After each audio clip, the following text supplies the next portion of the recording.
It's a pleasure to give today's presentation on the dry falls and channeled scablands, central Washington State. This presentation was put together by Suzanne Schnur and Ryan Carlson, who proposed the dry fall site, and it's spectacular. Sometime in my youth, I lived in Washington State and drove through this area called the Grand Coulee, an area carved out by an incredible catastrophe. And so I can remember the landscape. In that region, there's Grand Coulee Dam. I had uncles in the 1930s that worked on the construction of that dam, so we had to visit it with the family trips and that. It's a spectacular area, and I haven't been back, but I can still visualize it, and this presentation, I think, explains it very well. As you can see, this is a geomorphological feature formed catastrophically. The dry remnants of ice age waterfalls that make up one of the largest cataracts on the planet. And these cataracts were moments in time. They were not long-standing cataracts, and they were due to, in a sense, repeated catastrophic floods.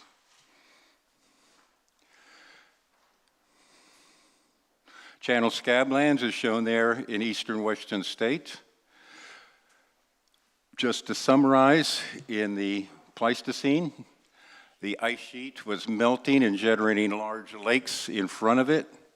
The ice at times blocked the flow of the water from those lakes, and periodically those ice barriers were broken, and the ancient glacial Lake Missoula was drained in a catastrophic flood.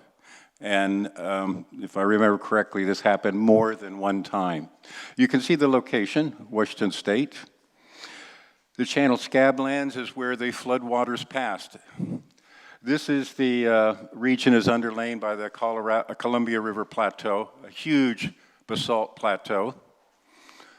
Basalt flows possibly thousands of meters thick covered this area, beginning in the Miocene.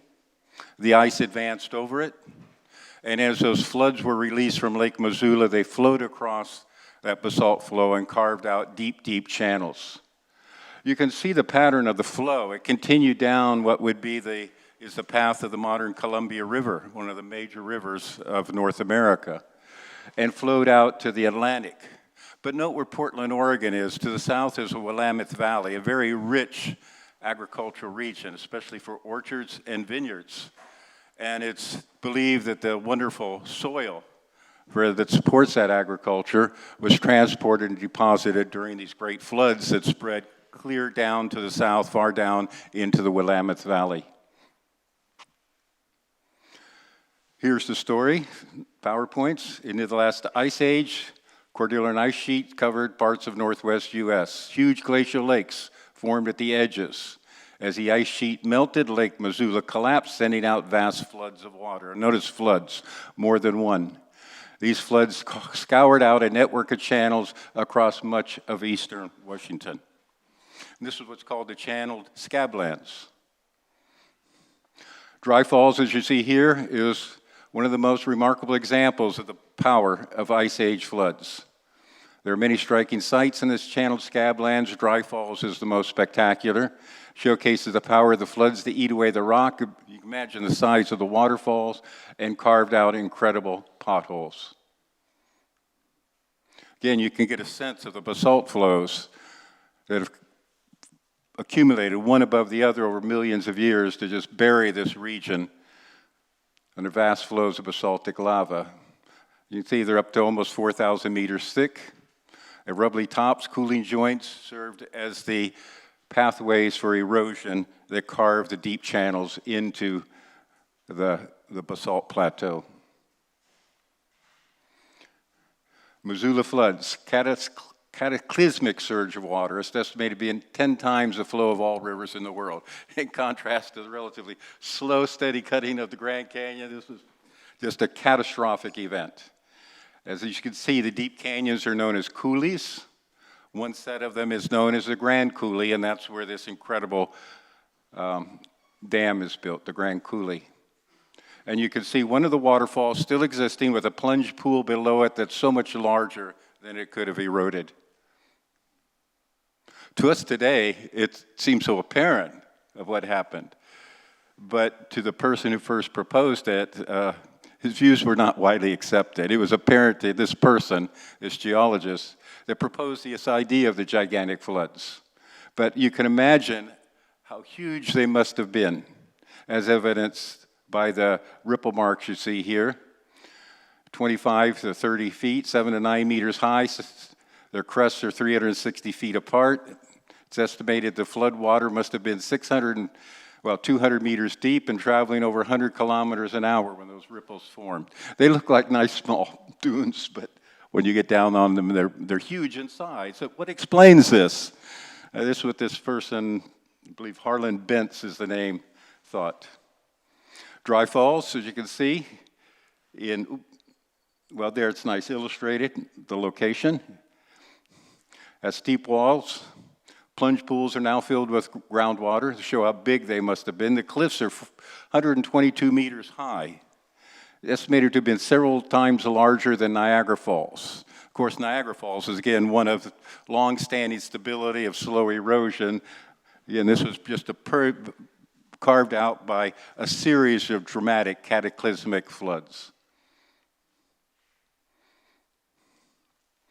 The Cataract Cliff, you can see, stretches more than 8 miles.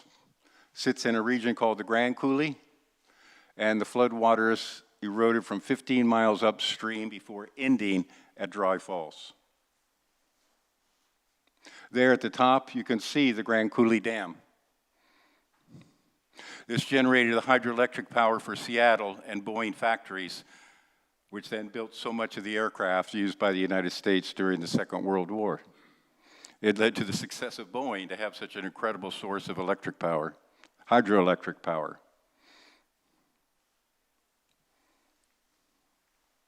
This is the man, J. Harlan Bretz, another one of those scientists we have at times that all of a sudden sees things differently.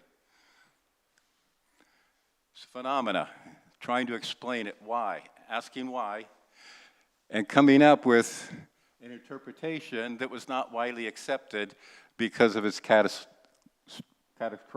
nature. You see, he published Journal of Geology, one of our classic journals in geology in the United States. Published in 1923, his interpretation of these huge floods.